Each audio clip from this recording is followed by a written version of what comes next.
Good morning, everybody. Welcome back. So this video is going to be specific to Maryland, so I'm not going to have a whole lot of views on this. I'm not expecting because it's so limiting. On the home stretch here, so the rest of these may be Maryland, I don't know. But the next 6 lessons, this unit, this whole video is going to be just for Maryland, I'm pretty sure, because it says Maryland Real Estate Commission. So each state will have their own commission, and you might have your own rules for that. So if you are in Maryland and you want to watch this, if not, that's okay. I have to take this course anyway, so I might as well go ahead and tape it. And if anybody else benefits from it, that's great. Okay, so here is how the Maryland Real Estate Commission is met up. 5 real estate professionals and 4 consumers make up the members. I guess the governor of the state appoints all members. The commission holds 12 public meetings a year, once a month. Any member of the public wanting to be heard may do so as long as they give notice that they're coming. And the chairman serves a 1-year term with the possibility of re-election. So each 5 real estate professionals represent each, a different county or a different part of the city or whatever, different areas. They have to have a real estate license for 10 years, and they have to reside in the area which they're appointed for at least 5. So they have to know the area they're going to be in. The 4 consumers may be licensed or have been licensed. They may not have a financial interest in receiving compensation from any person regulated by the commission.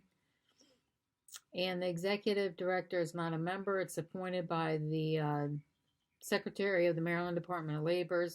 All this stuff is just in check to make sure that there is no bias or politics going on that would not ensure the fairness for the real estate agents.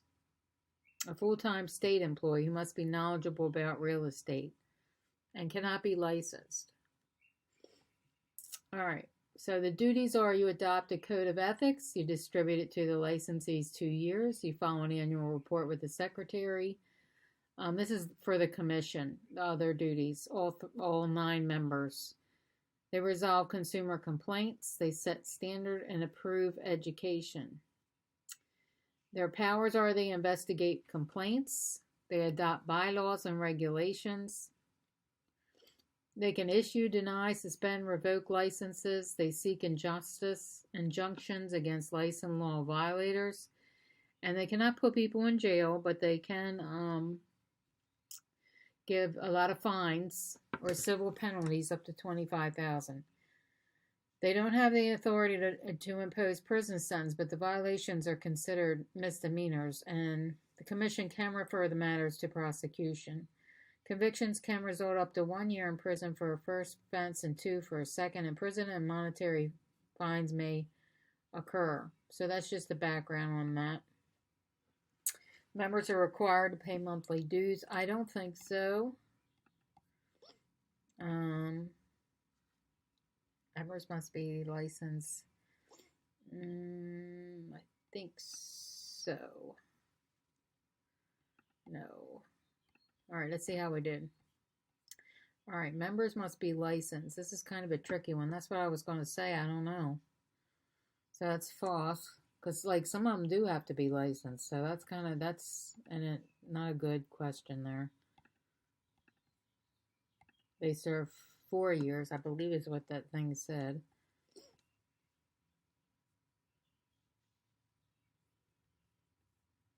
Four members might not have to license, must be licensed.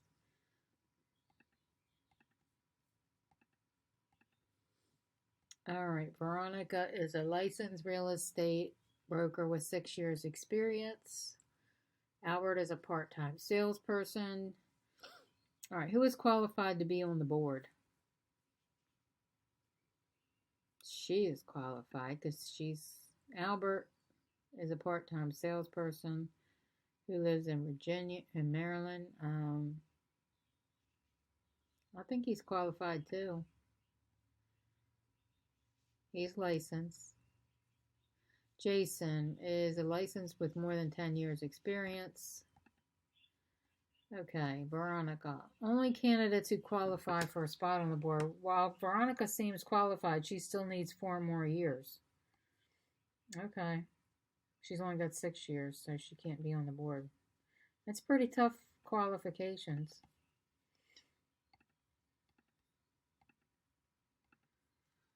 All right, unlicensed.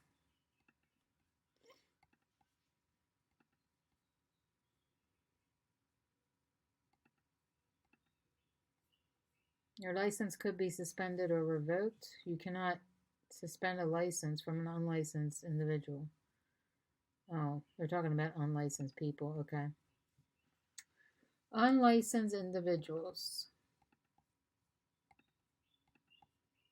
Unlicensed individuals engaging in activities that require a license. So if you're doing real estate and you're not licensed, then you can get fined. All right, 50 ways to lose your license in Maryland.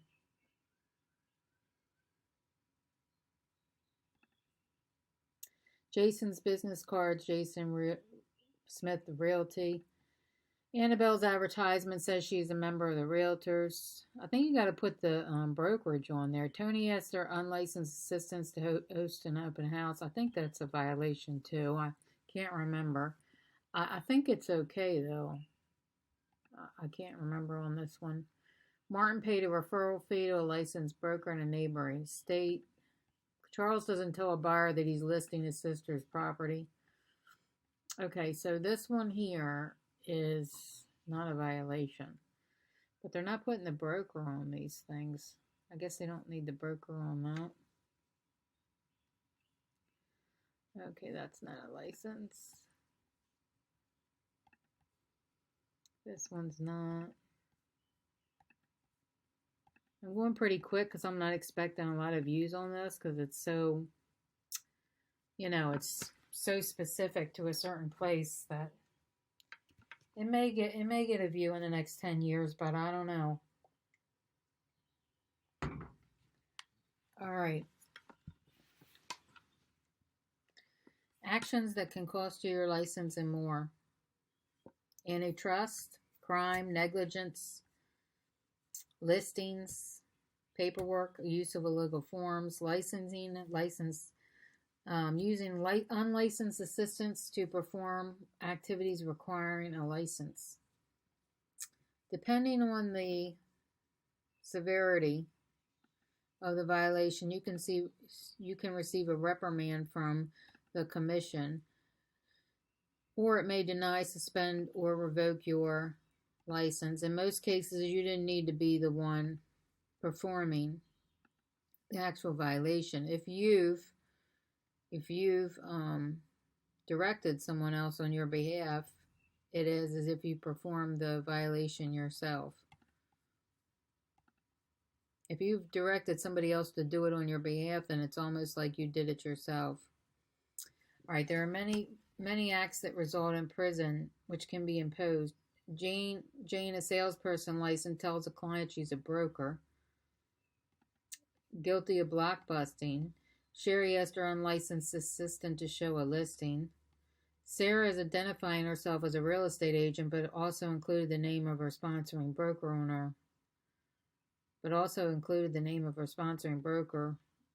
on the business cards. She's not really a salesperson. Antonio tells a seller that he can offer him a special commission rate if they use the title company he recommends. Okay, this one here is no. She is free to roam around the country. Okay, I wasn't sure about that one. No prison on that. Everything else is possible prison.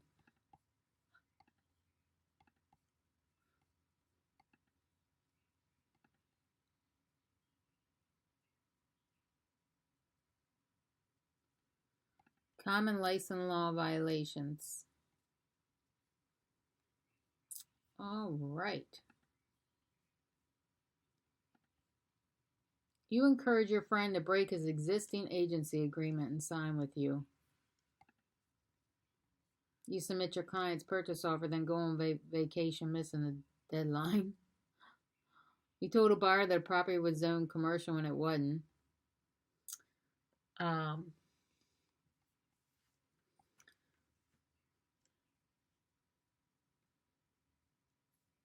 some of these are, this one could be either one.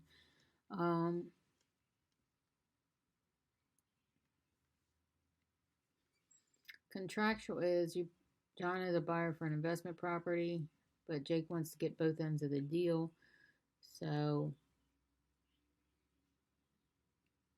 that might be untrustedness. I don't know. All right. Let me guess because I don't know. All right. This one is, I mean, all these could kind of be the same thing.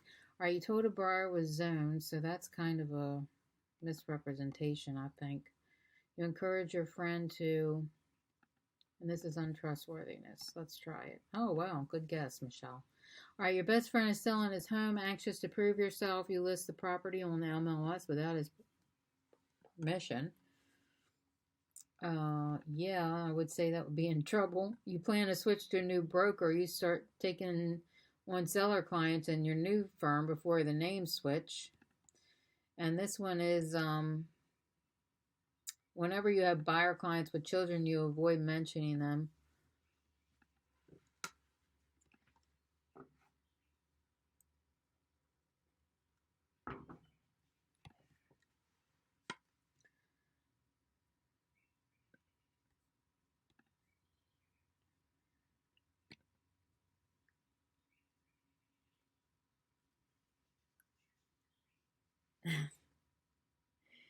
Okay, Larry's misrepresentation. A consumer files a complaint with the real estate commission. What two things happen when a complaint against a filee is licensed? The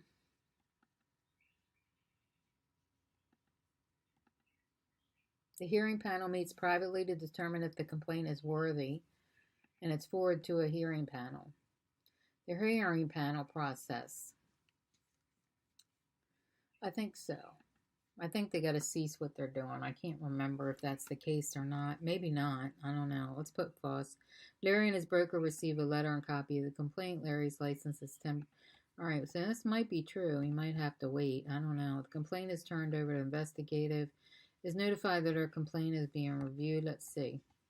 So no, they can still work, basically. Okay, which I thought so because it might not even be an accurate complaint. Sometimes people just complain because they're upset about something else completely different. And you don't want to be losing work and it ends up being nothing. Okay, before a hearing, notice is served on the individuals against the complaints made. How many days before the hearing is this served? I want to say 14. 10 days, okay. 10 days before they're served. All right, real estate commission hearings are private. Attorneys are allowed to represent. If a complaint is made about a licensee, the licensee broker is notified, and a licensee is not informed of possible penalties for their actions until after the hearing. I don't know about that one either. After reviewing the findings of the services, the hearing panel decides if there's a cause to conduct a hearing. You got all of these right. Oh, wow. All right, a licensee is not informed of possible penalty for their actions until after the hearing. No, they're usually told before. Okay, Larry the no-show. So he decided not to show up at all. What will happen at the hearing? There are two correct answers.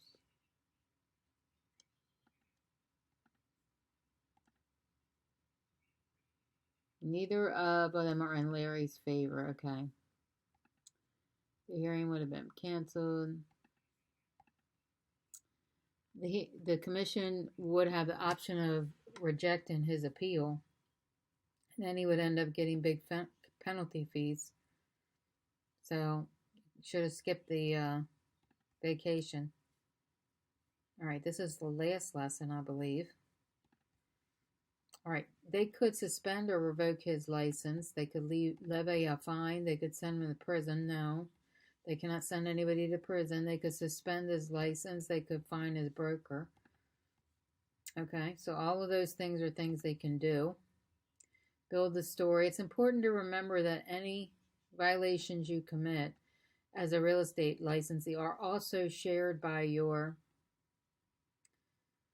supervising broker and could potentially impact the licenses of other licensees who work at the broker.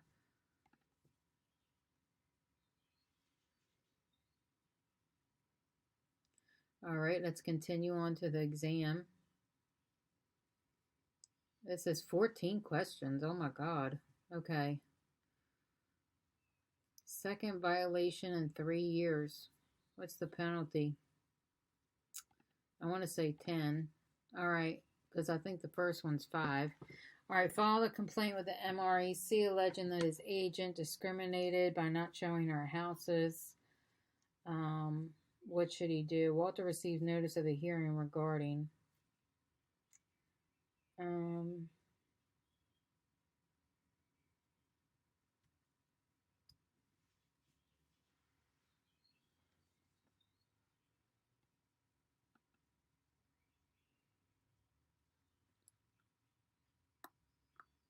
Walter responds to the complaint by sending MREC a copy of the email exchange, which appears to agree to the arrangement.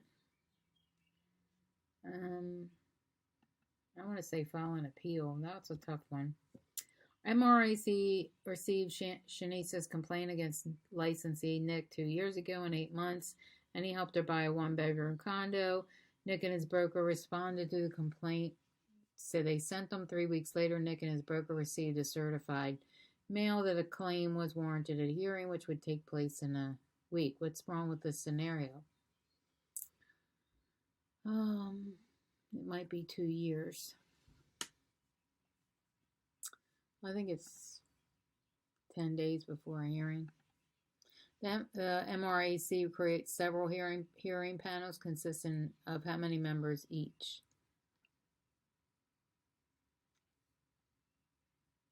I don't know. I want to say 9, but I want to say 5 too. All right, let's see. You decide to take the earnest money you've been given and place it in your personal account. What the violation is improper handling of trust money. As a result, who makes recommendations to the commission regarding disciplinary actions? Probably the executor, because it's like one person. If it's one person, it's probably the executive director. All right, let me see. Let me pull this up and see what it says.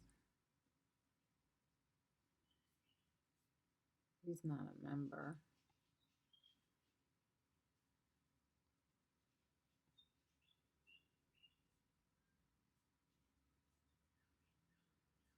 It doesn't say.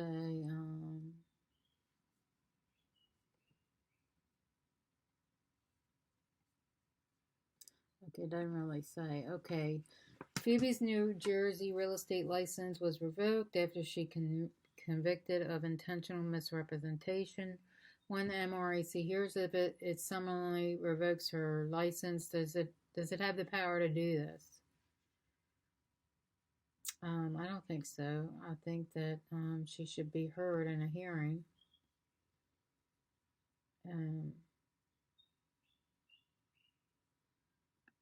She can file a hearing. Okay. Herbert's license was summarily suspended after he was convicted of a felony embezzling. He liked a chance to appeal.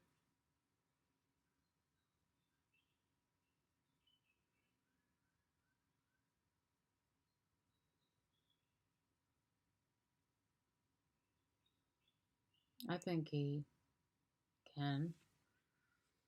All right, we'll find out if I got it right. I don't feel pretty confident about this test. Okay, broker Joseph tells his client that his property is zoned as residential, even though he's zoned as commercial. This is a violation of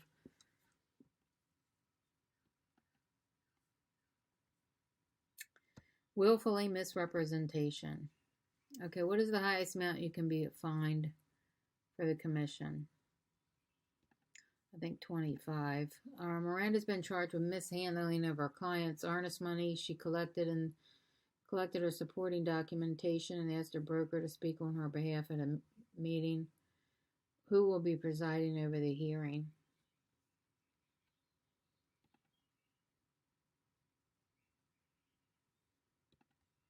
All right, you just sold your first house. You decided to cash the commission check directly sent to your broker.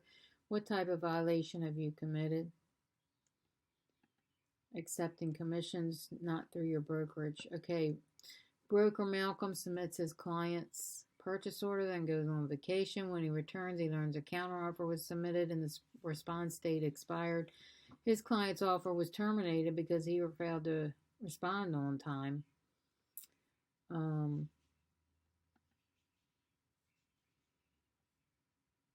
Demonstrating untrustworthy and incompetence. All right, this is a violation of commingling when you put your personal funds in with the earnest money.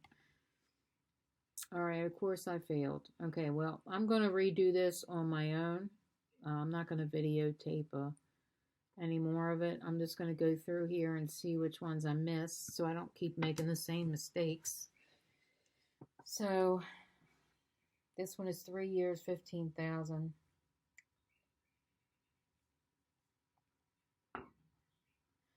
All right, this one is attend the hearing. Okay, that's what I was going to do. I was going to either do that one or that one. So he should attend the hearing.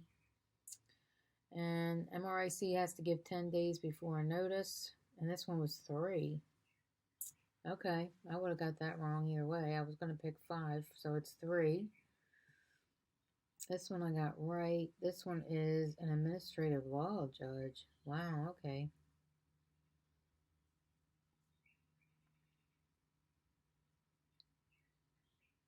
May request an appeal. He has the right to plead his case in front of the commission